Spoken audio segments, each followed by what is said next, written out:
Hello again. Time to look at some words. And I'd like to look at some words from my favourite language, which is English, but not modern English. Patwei gardena en dagum, thayud kunninga thrum je frunan. Hulda athalingas ellen fremedon. Oft shil shaving shiadan a threatum monegum maithum mea de settler of teich. Sydd aras werfe shift vunden. Edags weogs under wolkenum werfmundum dach. So that's where my native language comes from.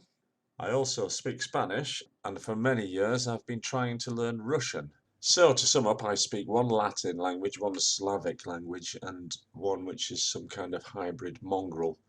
But that's ours, and we can see some of the old words that we use in everyday words.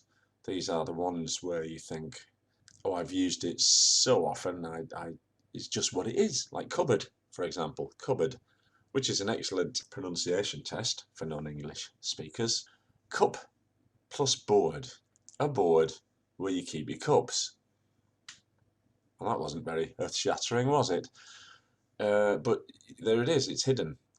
Breakfast is a similar one.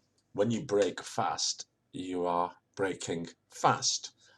The fast as in the sense of not eating, which, while we're here on an etymology page, I should say, is actually connected with to fix, to fasten, to ratify, because you're holding fast, and there's another good example, you're holding fast to your religious beliefs. Window, you can guess this one, can't you? Although you probably guess wrong, it's wind hole. Well, it's not exactly, it's a wind eye, comes from vindauga. This is Norse now, we're going to our very roots. Wind, vind, and eye, auga, vindrauga. And there you get a window. In English, apparently, we used to say eye hole, eggdril, and eggduru, eye door. These were windows before we decided to adopt this Norse idea of the eye of the wind. Who can we see out of the window? Possibly our neighbours. Now, this is a good word. It comes from Neighbour,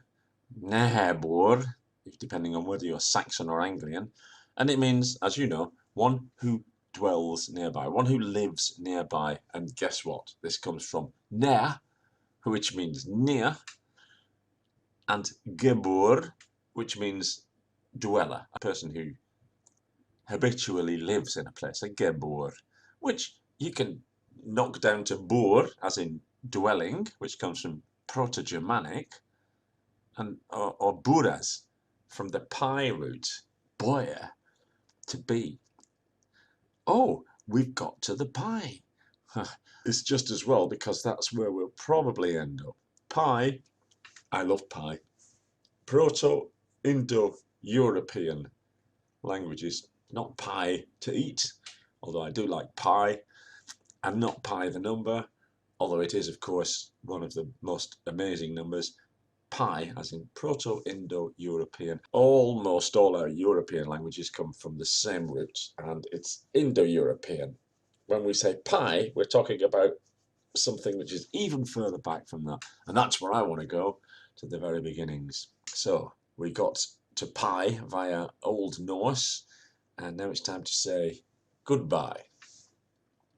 Oh, goodbye, yes. That's why?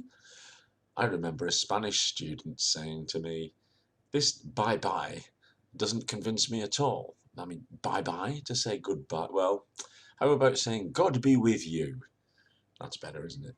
So God be with you, which in fast speech would become God be, which over the years would become goodbye.